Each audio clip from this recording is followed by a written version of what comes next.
Weege show here. I got to get this in now because you know the thing about Southwick and probably Unadilla, you never really have a whole weekend with perfect weather. It's never going to happen. We had like the slightest bit of rain, I think during the second 250 moto, and then a lightning delay of I think about 90 seconds. They held the gate in the second 450 moto, but now we've got it at 6:15. Sky's getting a little dark and I am feeling some rain. What else are we gonna have? I mean, it was super hot and humid today and the track was super brutal. It's weird how this place develops. I mean, we all know that sand tracks get rougher with every lap. And I also know that Southwick isn't the typical sand track, but obviously it gets rough anyway. But from what the track looked like this morning, I didn't expect it to get as rough as it was. But that second 450 moto, I mean, these guys were spent. You even heard Jett Lawrence on the podium in his TV interview admit that his legs were shaking. And I don't think he was even, you know, pushing that last 10 minutes, hey, to the end. So it was as brutal as anyone would want it to be. I don't think they want any more than this. And now we're throwing in the rain here as everybody packs up. We got to do our Twisted Tea post-race show. But a couple things to mention here. The 450 class is now officially the Jett Lawrence perfect season watch. We're into the second half of the year. None of the races have been nail biters. So you got to figure what's up, guys.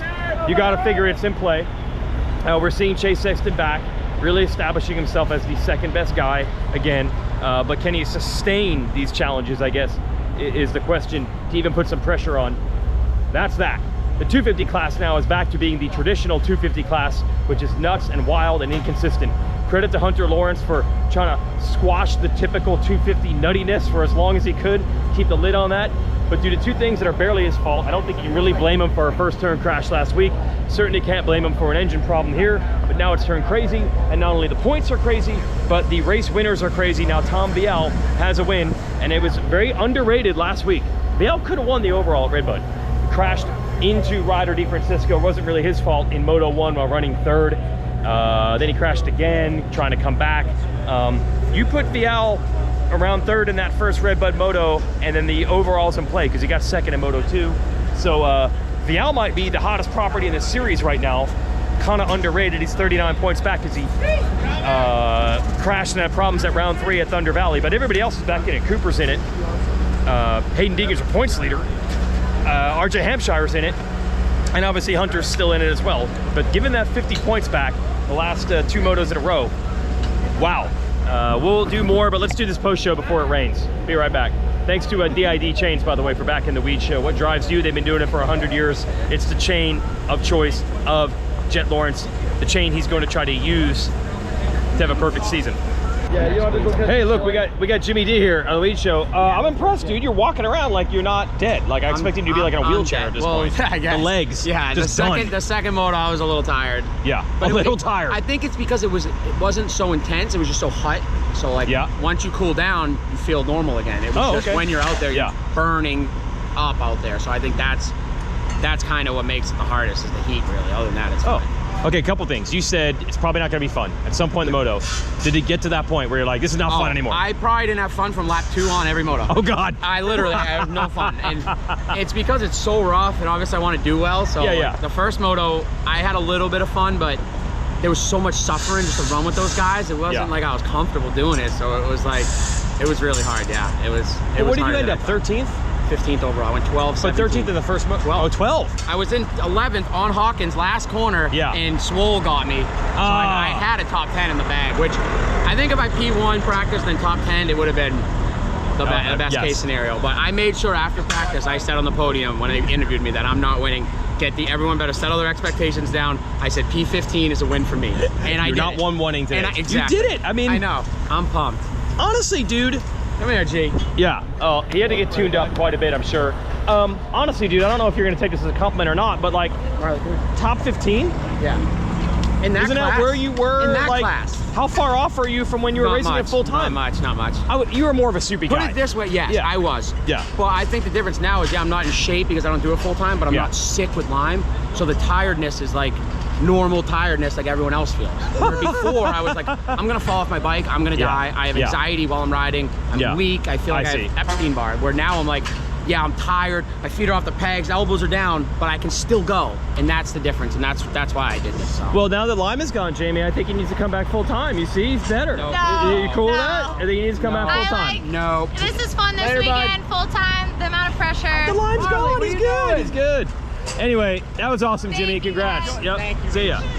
It was on our Friday night pre-race show last year that Jimmy was dumb enough to say, "What's up, Dave Cruz?" How you doing? It's the backside of the glory of working for a factory team is always tearing down the tent.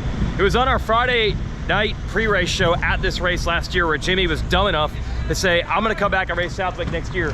And he literally admitted that he had that in his mind the whole time, that he said it and he had to make good on his promise. I gotta say, that went as well as it could possibly go. And the DMX sports people knew what they were doing, putting Jimmy in the B practice, knowing at Southwick that's usually where the fastest qualifier comes from. And lo and behold, Jimmy Decotis was the fastest qualifier. And what's cool is that kind of shaped the whole day, because the 250 class ended up being nutty from beginning to end.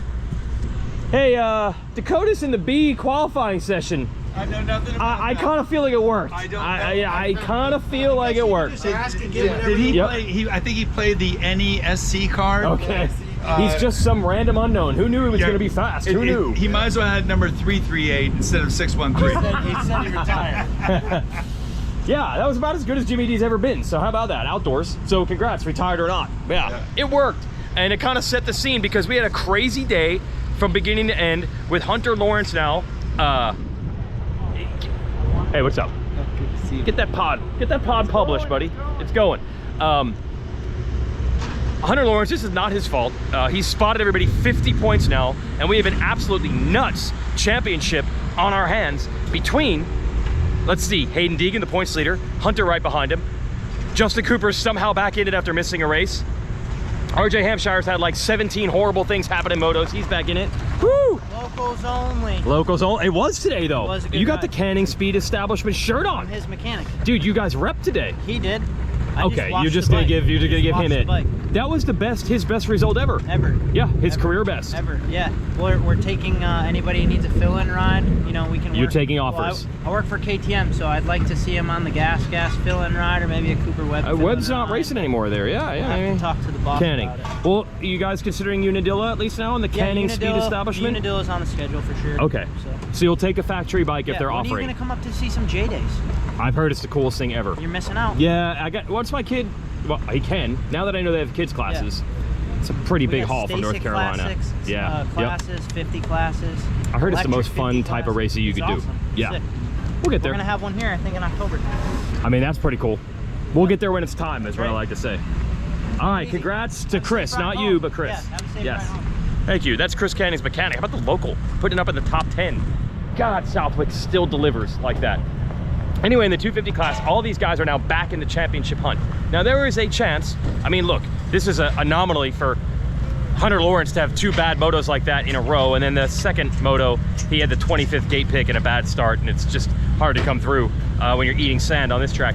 So there's a chance that he's gonna completely reestablish control immediately in this class, just like he did in the 5 rounds before this. There's a chance, but there's also a chance that the fire has been lit. You know RJ Hampshire and Hayden Deegan are gonna send it. You know Justin Cooper is certainly capable. So you can't rule out the concept that these guys are in it now to the end. That might have been what we just set up today. The 250 class back to being nutty. As for the 450 class, look. Oh, I found my sunglasses. This went full circle. Beautiful. The 450 class, we've never seen winning quite like this. I'm gonna say, Jett Lawrence to me, it's gone to a higher level than I even imagined.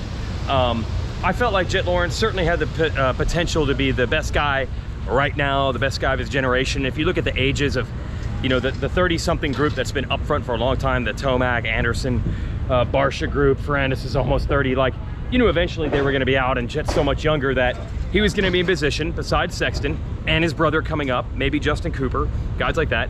You knew he was gonna be sitting pretty for the long haul, to maybe be a really good run over the next 5 or 10 years and be amazing and incredible.